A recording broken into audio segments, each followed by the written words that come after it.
வணக்கம். தினமலர்.com மாலை 4 மணி செய்திகள். முக்கிய நிகழ்வுகள். இந்த ஆண்டு இறுதிக்குள் பிரதமர் வேட்பாளர் அறிவிப்பு.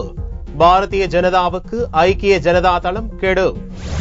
கிரானைட் முறைகேடு. அரசு நிலம் ஆக்கிரமிப்பில் PRP மீது மேலும் 5 புதிய வழக்குகள். மதுரை போலீசார் அதிரடி நடவடிக்கை. பிறந்தது தமிழ் புத்தாண்டு.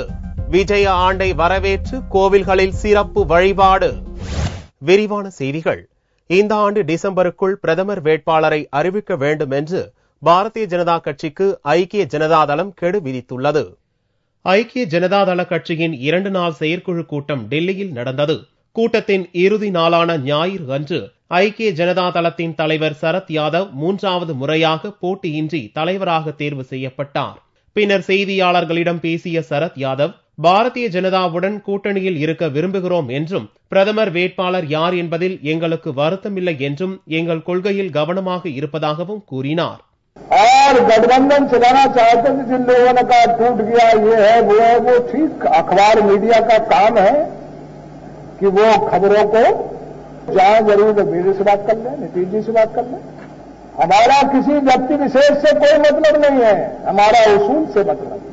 இக்கூட்டத்தில் பேசிய பீகார் மண்டல தலைவர் வசிஷ்ட நாராயண் சிங், தேசிய ஜனநாயக கூட்டணியின் பிரதமர் வேட்பாளர் மதச்சார்பற்றவராக இருக்க வேண்டும் என்றும் மதசார்பற்ற வேட்பாளரை தேர்வு செய்வது பாரதிய ஜனதாவின் கடமை என்றும் டிசம்பர் மாத இறுதிக்குள் பாரதிய ஜனதா பிரதமர் வேட்பாளரை அறிவிக்க வேண்டும் என்றும் தெரிவித்தார்.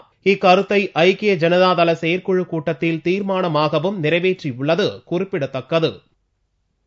சட்டவிரோத கிரானைட் முறைகேட்டில் சிக்கியுள்ள PR பழனிசாமி மீது அரசு நிலத்தில் கட்டடம் கட்டியது, கிரானைட் வெட்டியது உள்ளிட்ட 5 புதிய வழக்குகள் பதிவு செய்யப்பட்டுள்ளன. மதுரையைச் சேர்ந்த கிரானைட் அதிபர் PR பழனிசாமி மேலூர் அருகே அரசு இடங்களில் அனுமதியின்றி சட்டவிரோதமாக பல கோடி ரூபாய் மதிப்பிலான கிரானைட் கற்களை வெட்டியதாக கூறி போலீசார் வழக்கு பதிவு செய்து விசாரணை நடத்தி வருகின்றனர். இந்நிலையில் PR பழனிசாமி மதுரை அருகே உள்ள நரசிங்கம்பட்டி, நாவினிப்பட்டி, கல்லாங்குளம் ஆகிய பகுதிகளில் அரசு இடங்களை ஆக்கிரமித்து கட்டடம் கட்டியதாக புகார் எழுந்துள்ளது. சுட்டிப்பனையன் ஊரணி, பஞ்சபாண்டவர் குளம் உள்ளிட்ட பகுதியில் அரசு இடத்தில் அனுமதியின்றி கிரானைட் வெட்டியதாக கூறி மேலும் 5 புதிய வழக்குகளை போலீசார் பதிவு செய்துள்ளனர். இதில் மேலூர் போலீஸ் நிலையத்தில் 3 வழக்குகளும், கீழவளவு போலீஸ் நிலையத்தில் 2 வழக்குகளும் PR பழனிசாமி மற்றும் அவரது குடும்பத்தினர் மீது பதிவு செய்யப்பட்டுள்ளது. மேலும் சட்டவிரோதமாக கிரானைட் வெட்டியதாக கேலக்சி நிறுவனத்தின் மீதும் வழக்கு பதிவு செய்யப்பட்டுள்ளது. இதுவரை 40க்கும் மேற்பட்ட வழக்குகள் PRP மீது பதிவு செய்யப்பட்டுள்ளது. மேலும் புதிய வழக்குகள் பாயும் என்றும் கூறப்படுகிறது. சித்திரை 1ஆம் தேதி தமிழ் புத்தாண்டை ஒட்டி கோவில்களில் சிறப்பு பூஜைகள், வழிபாடுகள் நடத்தப்பட்டன.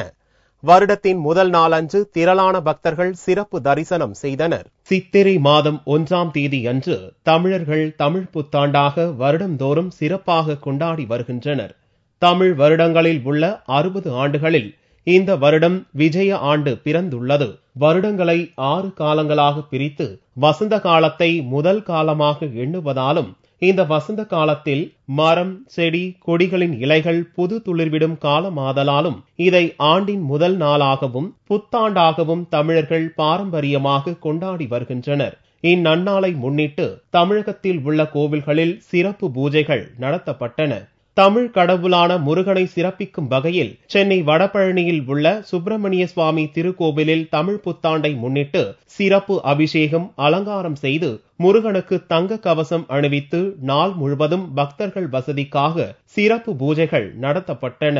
இன்றைக்கு தங்க காப்பு கவசம் வடபழனி ஆண்டவர் திருக்கோயிலில் சீரும் சிறப்புமாக நெய்வேத்தியம் செய்து சங்கல்பம் செய்து வைத்து இன்றைக்கு வடபழனி ஆண்டவர் கோயிலில் சீரும் சிறப்புமாக பக்தர்களுக்காக உபயதாரர்களுக்கும் மற்றும் சேவார்த்திகளுக்கும் இங்கு அர்ச்சகர்கள் சிறப்பான முறையில் அர்ச்சனை செய்து கொண்டுள்ளார்கள். தமிழ் புத்தாண்டை முன்னிட்டு அதிகாலை முதலே வடபழனி முருகன் கோவிலில் ஏராளமான பக்தர்கள் சுவாமி தரிசனம் செய்தனர். ஆண்டின் முதல் நாள் சிறப்பாக அமைந்தால் அந்த ஆண்டு முழுவதும் சிறப்பாக இருக்கும் என்பதற்காக கோவிலுக்கு வந்து சாமி தரிசனம் செய்ததோடு நாட்டில் நல்ல முறையில் மழை பெய்து வறட்சி நீங்கி செழுமையாக வேண்டும் என்றும் பக்தர்கள் தெரிவித்தனர்.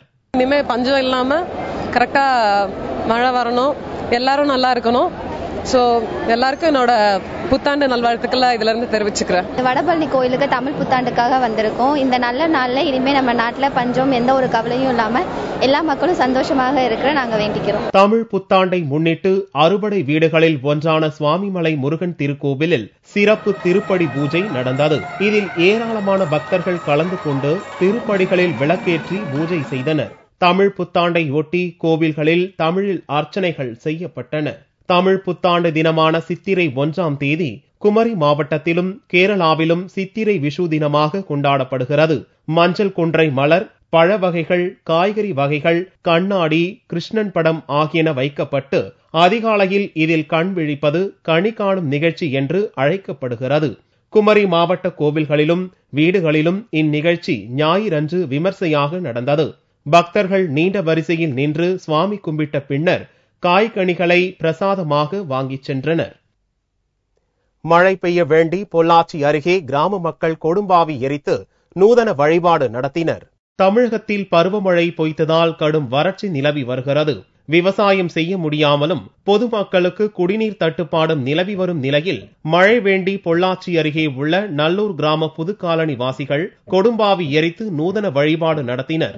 முதல்ல முன்னோர்கள் இருந்து ஓதுங்க, மழை மாதிரி பேஞ்சுதுங்க.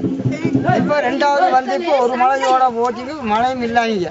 அது வந்து நம்ம வறட்சி காலம் ஆகி போச்சுங்க. இப்போ அதனால இப்போ நாங்கள் வறட்சியானதுனால தண்ணி குடிக்கிறதுக்கும் கிடையாதுங்க. இப்போ நாங்கள் அந்த கொடும்பாவி கட்டி எரிச்சா மழை பெய்யுங்கிற எங்களுக்கு ஒரு நம்பிக்கையோடங்க இதை செஞ்சுட்டு வரோம். கொடும்பாவியை எரிப்பதற்கு முன் பாடை கட்டி தாரை தப்பட்டை அடித்து கிராமத்தை சுற்றி இழுத்து வந்தனர். அப்போது மழை பெய்து பூமி செழிக்க வேண்டும் என பெண்கள் ஒப்பாரி வைத்து அழுதனர். தங்களது மூதாதையர் காலத்தில் வறட்சி நிலவிய போது மழை பெய்ய வேண்டும் என வருண பகவானை வேண்டி கொடும்பாவி எரித்து வழிபாடு செய்து வந்தனர் என்றும் அப்போது மழை பெய்ததாக நம்பிக்கை தெரிவித்த கிராம மக்கள் தாங்களும் தங்களின் மூதாதையரின் வழியை பின்பற்றுவதாக கூறினர்.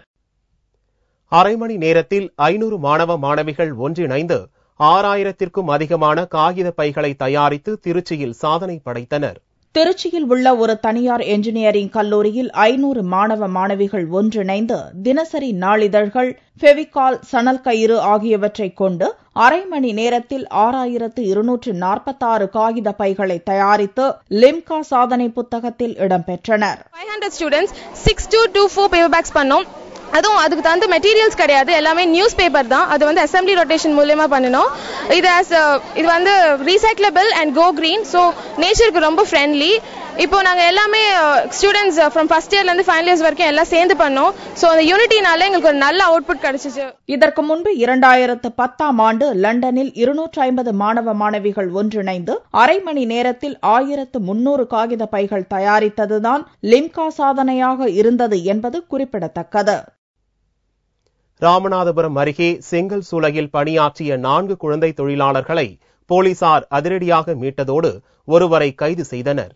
ராமநாதபுரம் மாவட்டத்தில் வர்த்தக நிறுவனங்கள் மற்றும் செங்கல் சூளைகளில் வெளிமாவட்டத்தைச் சேர்ந்த ஏராளமான குழந்தை தொழிலாளர்கள் பணிபுரிந்து வருகின்றனர். இது பற்றி ராமநாதபுரம் மாவட்ட எஸ்பிக்கு ரகசிய புகார் வந்ததை அடுத்து போலீசார் அதிரடி சோதனையில் இறங்கினர். அப்போது வன்னிவயல் பகுதியில் உள்ள செங்கல் சூளையில் திருநெல்வேலி, தென்காசி, சுரண்டை உள்ளிட்ட பகுதியைச் சேர்ந்த குடும்பத்தினர் தங்களது 10 வயதிற்குட்பட்ட குழந்தைகளை 2 லட்சம் ரூபாய் வரை பெற்றுக்கொண்டு வேலைக்கு விட்டது தெரிய வந்தது.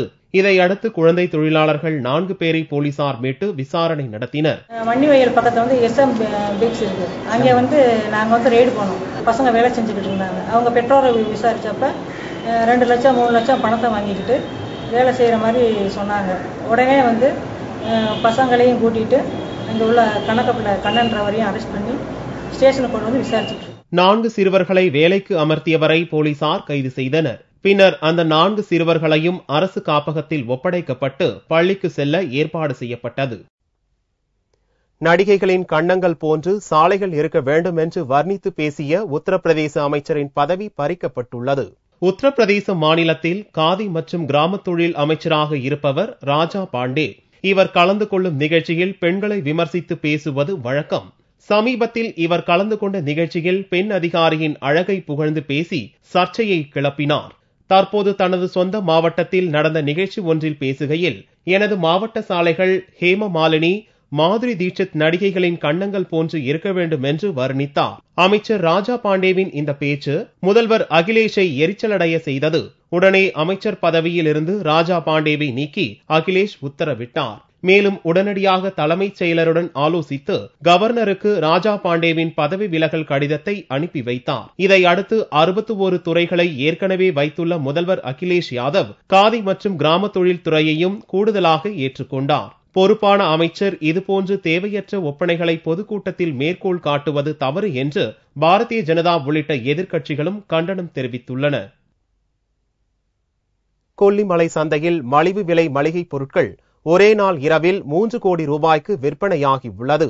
கிழக்கு தொடர்ச்சி மலையின் ஒரு பகுதியாக திகழும் கொல்லிமலை நாமக்கல் மாவட்டத்தில் உள்ளது. இந்த மலையில் மூலிகைகள் மட்டுமில்லாது முக்கணிகளும் நறுமண பொருட்களும் விளையும் புண்ணிய மலையாக விளங்குகிறது. கொல்லிமலையில் விளையும் பொருட்களான சீரகம், சோம்பு, மிளகு, ஏலக்காய், கசகசா, வெந்தயம், பூண்டு, மிளகாய் போன்ற பொருட்கள் தரமானதாக இருப்பதோடு விலையும் குறைவாக உள்ளது. இதனால் தமிழகத்தின் பல்வேறு மாவட்டங்களில் இருந்து வியாபாரிகள், பொதுமக்கள் இப்பொருட்களை வாங்குவதற்கு நாமக்கல் அருகே உள்ள பேளுக்குறிச்சியில் பிரசித்தி பெற்ற வாரச்சந்தைக்கு படையெடுத்துள்ளனர். மளிகை ஜாமான் வாங்கறதுக்கு எல்லா ஜாமானும் செட்டு சாமான் வாங்குறோம். 900 ரூபா 950 ரூபான்னு கொடுக்குறாங்க. எங்க ஊர்ல 20-30 பேர் வந்து வாங்குறோம். 10 பேர் 15 பேர் சேர்ந்து ஒரு சீட் வச்ச வேன் எடுத்து நாங்க வருவோம். எப்பயுமே இங்க வந்து பொருள் நல்லாவும் இருக்கும், தரமாவும் இருக்கும், விலை கம்மியாகவும் அனுசரித்து போட்டு கொடுப்பாங்க. அதனால நாங்கள் எப்பயுமே இங்கே தான் வந்து ஜாமான்களாம் வாங்கிட்டு போவோம். ஆண்டுதோறும் மார்ச் மாதம் துவங்கி மே மாதம் வரை நடக்கும் இந்த வாரச்சந்தையில் நறுமண பொருட்களின் விற்பனை அதிக அளவில் இருக்கும். ஒவ்வொரு வாரமும் வெள்ளிக்கிழமை இரவு 11 மணிக்கு துவங்கும் சந்தை மறுநாள் சனிக்கிழமை காலை 11 மணி வரை நடக்கும். இந்த ஒரு நாள் இரவில் மட்டும் 2 கோடி முதல் 3 கோடி ரூபாய் வரை வர்த்தகம் நடக்கிறது. இன்னைக்கு வந்து ஒரு மல்லிகை கடையில் ஒரு 70 ரூபாய் 75 ரூபாய் போட்டு துவரம் பருப்பு வாங்கிங்களா, இங்க வாங்கிட்டீங்களா ஒரு 50 ரூபாய் 55 ரூபாய்க்கு வாங்கிக்கலாம் பருப்பு.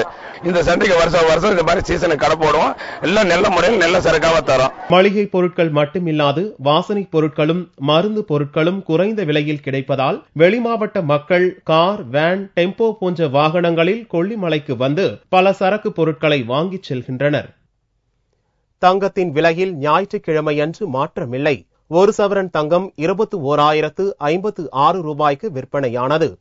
1 கிராம் ஆபரண தங்கம் 2,632 ரூபாயாக இருந்தது. வெள்ளி 1 கிராம் 53 ரூபாய் 10 காசுகளுக்கு விற்பனையானது. பார் வெள்ளியின் விலை 49,600 ரூபாயாக இருந்தது.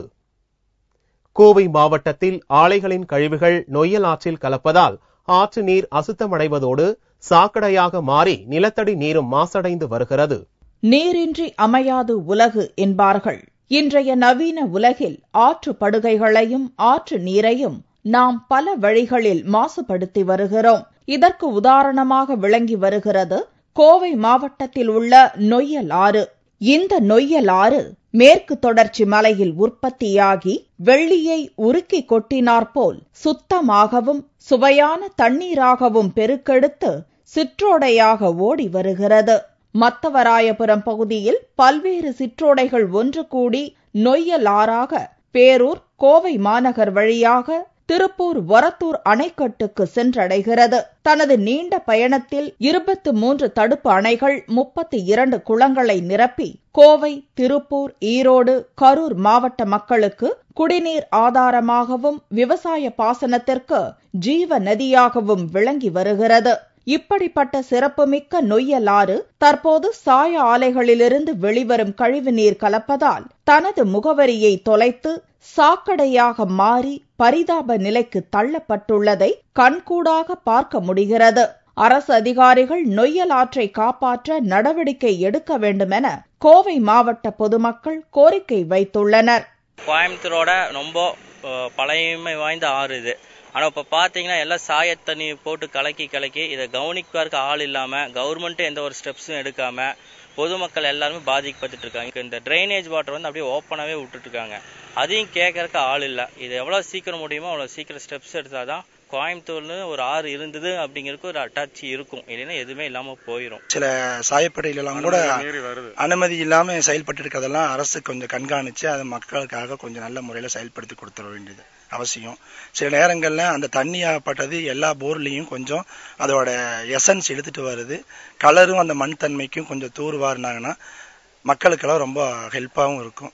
இயற்கை நமக்கு அளித்துள்ள நீர் ஆதாரங்களை நமது சுயநலத்திற்காக சாய கழிவுகள், சாக்கடை போன்றவைகளை கலக்க செய்து மாசுபடுத்தினால் எதிர்காலத்தில் தண்ணீர் பஞ்சம் தலைவிரித்து ஆடும் என்பதுதான் நிதர்சனமான உண்மை. இயற்கை வளங்களை பாதுகாக்க சட்டங்களை போடுவதோடு மட்டுமில்லாமல் அந்த சட்டத்தை கடுமையாக அமல்படுத்த நேர்மையான அதிகாரிகள் இருந்தால் இயற்கை நமக்களித்துள்ள நொய்யலாற்றை போன்று தமிழகத்தில் உள்ள பல்வேறு ஆறுகளையும் பாதுகாக்கலாம். மீண்டும் செய்திகள் இந்திய நேரப்படி இன்று இரவு 8 மணிக்கு. வணக்கம்.